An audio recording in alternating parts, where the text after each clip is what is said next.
လက်ရှိဒီဗီဒီယိုဖိုင်မှာကျွန်တော်တို့ဒီ on-grid 100 kW grower inverter နဲ့ solar ဒီ prime 186ချက်တက်ထားခဲ့တဲ့ site တစ်ခုမှာဒီ on-grid inverter ကနေပြီးတော့power လုံးဝထုတ်မပေးတဲ့ပြဿနာရယ်နောက်တစ်ခုကတော့ zero export function on ထားပေမဲ့လည်း on-grid inverter က power တွေဒီ grid ဘက်ကိုပြန်ပြီးတော့ထွက်နေတဲ့ပြဿနာကိုဒါဖြေရှင်းခဲ့တဲ့အပိုင်းလေးနဲ့ပတ်သက်ပြီးတော့ဒီဗီဒီယိုဖိုင်မှာဒါပြောပြမှာပါအဲ့တော့ဒီဗီဒီယိုဖိုင်ရဲ့အဓိကရည်ရွယ်ချက်ကတော့ကျွန်တော် error တစ်ခုကိုဖြစ်လာတဲ့အခါမှာမှတ်တမ်းမှတ်ရလေးတစ်ခုအနေနဲ့ကြံခဲ့ချင်တာရဲ့နောက်တစ်ခုကဒီလိုမျိုးပြဿနာတွေကြုံလာရင်ဖြေရှင်းတတ်စေဖို့အတွက်အဓိကရည်ရွယ်ပြီးတော့ဗီဒီယိုမှတ်တမ်းလေးတစ်ခုလုပ်ထားခြင်းဖြစ်ပါတယ် on-grid inverter ကိုကျွန်တော်တို့ဆင်ထားတဲ့ပုံစံကိုပြောပြရမယ်ဆိုရင်ဒီ site မှာဒီ transformer ပေါ့နော် transformer ကနေပြီးတော့ဒီသက်ဆိုင်ရာတုံးတဲ့ဒီလုပ်ငန်းမှာအတွင်းမှာရှိတဲ့ main panel စီကိုပုံမှန်အားဖြင့်ကျွန်တော်တို့က AC ကြိုးဆွဲတယ်ပေါ့နော် AC ကြိုးဆွဲရင် AC ကြိုးဒီသက်ဆိုင်ရာ ampere ကိုနိုင်နှင်းတော့ကြိုးကိုတစ်ချောင်းလေးပဲဆွဲတာများတယ်ပေါ့နော်ဒါပေမဲ့ဒီ site ရဲ့ထူးခြားချက်ကဒီလုပ်ငန်းနဲ့ပတ်သက်ပြီးတော့သုံးမဲ့ ampere ကိုနိုင်နှင်းဖို့အတွက်ကြိုးတစ်ချောင်းလေးမဟုတ်ဘဲနဲ့ transformer ကနေပြီးတော့ main DB incoming bus bar စီကိုဆွဲတာကကြိုးနှစ်ချောင်းနဲ့ဆွဲတယ်เนาะကြိုးအတုပ်တွေနှစ်ချောင်းစီဆွဲတာပေါ့ line 1ကနှစ်ချောင်း line 2ကနှစ်ချောင်း line 3ကနှစ်ချောင်း neutral ကနှစ်ချောင်းနဲ့သူကဆွဲထားတယ်ဆွဲထားတော့ဒီ on-grid inverter တွေတက်လို့ရှိရင်ကျွန်တော်ဒီတက်ပုံတန်ဒီအသေးစိတ်ကတော့ကျွန်တော်နောက်မှာပဲပြောပြပါမယ်အဲ့တော့ဒီလက်ရှိတက်ထားတဲ့ပုံစံလေးပဲအကြမ်းမြင်ပြောလိုက်ပါမယ်ဒါသိပြီးသားလူကတော့နားလည်မယ်မသိတဲ့လူကတော့နည်းနည်းဇဝေဇဝါဖြစ်မှာပေါ့နော်အဲ့တော့ on-grid inverter ရဲ့အထွက်เนาะ AC power အကျိုးကိုကျွန်တော်တို့ကဒီလုပ်ငန်းမှာသုံးနေတဲ့ load site မှာတွားပြီးတော့ချိတ်ပေးရတယ်เนาะပြီးရင်နောက်တစ်ခုကဒီ zero export function ဆိုတာကဒီ inverter ဒီ on-grid inverter ဒီကျွန်တော်တို့က load site မှာအသုံးရှိရင်ထုတ်ပေးရမယ်အသုံးမရှိရင်ထုတ်မပေးရဘူးဘာလို့လဲဆိုတော့အသုံးမရှိပဲထုတ်ပေးနေရင်ထွက်လာတဲ့ power တွေက EPC ဘက်ကိုပြန်ပြီးတော့ထွက်သွားမှာအဲ့လိုထွက်သွားရင်ကျွန်တော်တို့မကောင်းဘူးပေါ့ဗျာเนาะအဲ့လိုမထွက်အောင်လို့ zero export function ကိုကျွန်တော်တို့ကသုံးပေးရတယ်အဲ့တော့ zero export function သုံးဖို့အတွက်တချို့ inverter တွေမှာကတခါတည်းပါပြီးသားပေါ့နော်ဒီ ampere တိုင်းတဲ့ကိစ္စတွေရောလုံသုံးနေလားမသုံးနေလားကိုတိုင်းတဲ့စနစ်တွေပါတယ်ဒါပေမဲ့ဒီ grower မှာကြတော့လုံဘလောက်သုံးနေလဲဆိုတော့သူကမသိဘူးเนาะသူမှတိုင်းတဲ့စနစ်မပါဘူးမပါတဲ့အတွက်ကျွန်တော်တို့ကဘာလုပ်ရလဲဆိုတော့လုံသုံးဘလောက်ရှိတယ်လဲဆိုတာကို current transformer နဲ့ ampere ကိုတိုင်းပေးရတယ်အဲ့တော့ကျွန်တော်က current transformer line 1မှာတစ်လုံး line 2မှာတစ်လုံး line 3မှာတစ်လုံးတက်ပေးရတယ်တက်တဲ့အခါမှာဖြစ်ချင်တော့ကျိုးကနှစ်ချောင်းအတုပ်ကြီးဝင်လာတာဖြစ်တဲ့အတွက်ကျွန်တော်မှရှိတဲ့ CT ကအဲ့ကျိုးနှစ်ချောင်းလုံးကိုမစွတ်နိုင်ဘူးပေါ့နော်ကျိုး site ထက်ကျိုး site ထက်သေးနေတာသေးတော့ကျိုးနှစ်ချောင်းလုံးကိုမငုံနိုင်တဲ့အတွက်ကျွန်တော်တို့ကလည်းအသစ်ပြန်မဝယ်ချင်တာနဲ့ရှိတာနဲ့ပဲဒီကျိုးတစ်ချောင်းနဲ့ဝယ်သွားစွတ်လိုက်တယ်ကျိုးနှစ်ချောင်းဝင်လာတာမှာတစ်ချောင်းပဲစွတ်ထားတယ် CT ကိုအဲ့တော့ဒီတိုင်းလို့ရတဲ့ current transformer ကတန်ဖိုးကိုကျွန်တော်ကခုန on-grid inverter grower စီကိုပို့ရမှာဘယ်လောက်သုံးနေလဲဆိုတော့ပြောရမှာဒါပေမဲ့အဲ့ဒီ transformer နဲ့ဓာတ်ရိုက်ချိတ်ဖို့ grower မှာလည်းငုံမပါလာဘူးမပါလာတော့ zero export meter ကိုကျွန်တော်ကထပ်ထည့်ရတယ်အဲ့တော့ CT ကလာတဲ့ကြိုးတွေဒီ zero export meter ကိုသွားတယ် zero export meter ကနေတစ်ဆင့်inverter စီကို information လှမ်းပေးတယ်လုံသုံးဘယ်လောက်ရှိနေတယ်ဘယ်လောက်ထုတ်ပေးပါဆိုပြီးတော့ခိုင်းနေပေါ့ဗျာအဲ့တော့ဖြစ်ချင်တော့ဒီပထမဆုံးတစ်ချက်ပေါ့နော်ပထမဆုံးတစ်ချက်လုံးဝပါဝါမထွက်တဲ့ကိစ္စကဘယ်လိုဖြစ်တာလဲဆိုတော့စောနာပြောတဲ့ zero export function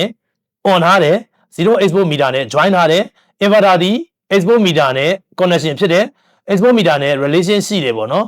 ဘယ်လောက်သုံးနေလဲဆိုတော့ तू သိတယ်ဒါပေမဲ့လုံးဝပါဝါထုတ်မပေးဘူးလောက်သုံးရှိလဲထုတ်မပေးဘူးလောက်သုံးမရှိလဲထုတ်မပေးဘူး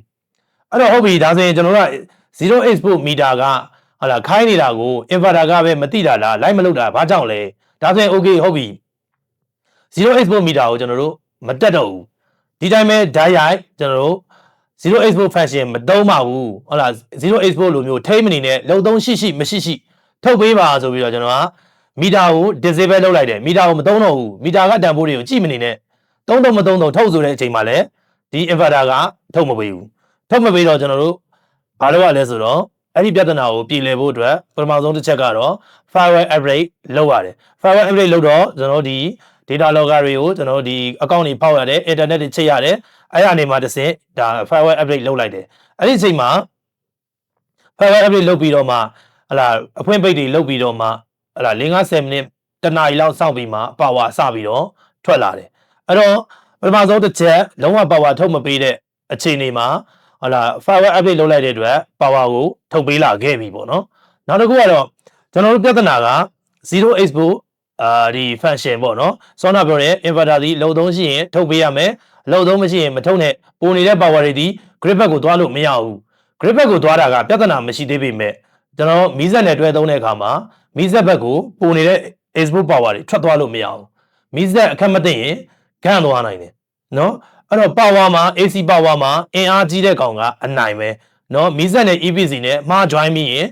EPC ဒီ power ကြီးတာဖြစ်တဲ့အတွက်မီးစက်ဒီကျွန်တော်တို့ဂန့်ပါမယ်နော်လုံးဝဂန့်ပါတယ်မီးစက်နဲ့ synchro EPC နဲ့ synchro မလုပ်ဘဲနဲ့ကျွန်တော်တို့တွားပြီးတော့ပေါင်းလို့မရပါဘူးနော်ဟိုဒီတိုင်းပဲတွားပေါင်းလိုက်မိတယ်ဆိုရင်တော့အဲ့မီးစက်ကဂန့်ပါတယ်လက်တွေ့လည်းကျွန်တော်မျက်စိရှိနေမယ်မြင်ဘူးပါတယ်နော်သူ့ရဲ့ဒီ impeller တွေကျိုးသွားတယ်အကုန်လစ်သွားတယ်ပေါ့နော်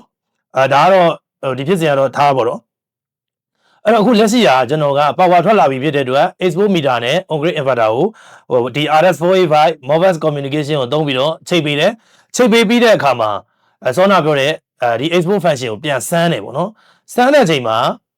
စောနာပြောလုံသုံးရှိရင်တော့ထုတ်ပေးတယ်ဒါပေမဲ့ထုတ်ပေးတဲ့အနေအထားမှာလုံသုံးက20 kW ရှိရင်သူက22လောက်ထွက်တယ်ထွက်တဲ့ power တွေကိုဘယ်ကိုပို့လဲဆိုတော့ grid back ကိုပို့နေတယ်2 kW လောက်ကထွက်နေတာပေါ့နော်ဘလို့မှကိုထိန်းလို့မရဘူးမရတော့အဲ့ပြဿနာကိုကျွန်တော်တို့ကဖြေရှင်းတဲ့ခါကျတော့ကဲကျွန်တော်တို့ဒီထဲမှာလောက်ထားတာကကျိုးနှစ်ချောင်းမှာတစ်ချောင်းကိုပဲစွတ်ထားတဲ့ပြဿနာတစ်ခုပဲရှိတယ်ကျန်တဲ့ installation ကကျွန်တော် on grid တွေနဲ့ပတ်သက်ပြီးတော့လောက်ခဲ့တဲ့ site တွေလည်းမနှဲဘူးပေါ့နော်မနှဲတဲ့နေသားတစ်ခုမှာဘာ error မှလည်းမရှိခဲ့ဘူးအဲ့တော့ဒီကောင်ဒီဟလာ data precision ကောင်းကောင်းမရတဲ့အတွက်ထော်လော်ကလန်ဖြစ်နေတယ်လို့ယူဆပြီးတော့မှကျွန်တော်တို့ဒီ CTO 2500/5เนาะကျွန်တော်တို့ဒီ split ကိုCTO ဝယ်ပြီးတော့မှကျွန်တော်ဒီ incoming ဟလာဒီကျိုးနှချောင်းဝင်လာတဲ့ bus bar မှာကျွန်တော်သွားပြီးတော့ချိတ်ပေးလိုက်တယ်ချိတ်ပေးပြီးတော့စမ်းလိုက်တယ်စမ်းလိုက်တဲ့အချိန်မှာတော့ဒီ zero export limitation function ဒီအသက်ဝင်ပြီးတော့လုံသုံးရင်3လောက်ပဲထုတ်ပေးတယ်မသုံးရင်ထွက်မလာတော့ဘူးเนาะအဲ့တော့ဒုတိယတစ်ချက်ဖြစ်တဲ့ zero export function on ထားရက်နဲ့ grid back ကိုပြန်တက်နေတဲ့ပြဿနာဒီဟလာကျိုးနှစ်ချောင်းရှိရင်နှစ်ချောင်းလုံးကိုမစွတ်ခဲ့ပဲနဲ့တစ်ချောင်းနဲ့သွားစွတ်တဲ့အတွက်ဖြစ်လာတဲ့ပြဿနာဖြစ်တယ်အဲ့တော့ CTO ကျွန်တော်တို့ပြောင်းပြီးတော့မှတက်ပြီးလိုက်တဲ့အချိန်မှာတော့လုံးဝအဆင်ပြေသွားခဲ့တယ်အဲ့တော့ဒီနှစ်ချက်ကိုဖြည့်ရှင်းခဲ့တဲ့ဥစ္စာလေးနဲ့ပတ်သက်ပြီးတော့ဒီလိုမျိုးကြုံလာရင်ဖြည့်ရှင်းနိုင်ဖို့အတွက်ရည်ရွယ်ပြီးတော့အဓိကဟိုပြောခြင်းပဲဖြစ်တယ်ပေါ့နော်ဟိုခုနပြောတဲ့နှစ်ချောင်းကိုဘာလို့တစ်ချောင်းနဲ့စွတ်တာလဲဟုတ်လားတခါလဲနှစ်ချောင်းလုံးမစွတ်ဘူးဘာလို့မစွတ်တာလဲဆိုတော့ကျွန်တော်တို့လိုချင်တဲ့ CT ဒီဟုတ်လားဒီခုနပြောတဲ့ဒီကျိုးနှစ်ချောင်းလုံးကိုစွတ်မိအောင်ဟုတ်လားစွတ်နိုင်တဲ့ CT ဒီရှားတာတော်တော်လေးကိုရှားခက်ခဲနေတဲ့အနေအထားတစ်ခုမှာကြိတ်မိပြီးဖြည့်ရှင်းတာပေါ့မရတော့တဲ့အဆုံးမရမကလုပ်ငန်းကိုရပ်ထားပြီးတော့မှပဲဒီကျွန်တော်လိုက်ရှာတဲ့အခါမှာမန္တလေးကနေဒါ2500/5 CT ကိုရခဲ့တယ်အဲ့ဒီအတွက်အခုနောက်ပိုင်းမှာတော့အဆင်ပြေသွားခဲ့ပါပြီအဲ့တော့ဒါ on grid inverter နဲ့ပတ်သက်တဲ့တက်လာတဲ့ပြဿနာလေးကိုဖြည့်ရှင်းပုံဖြည့်ရှင်းနည်းလေးကိုပြောပြခြင်းပဲဖြစ်ပါတယ်ကျေးဇူးတင်ပါတယ်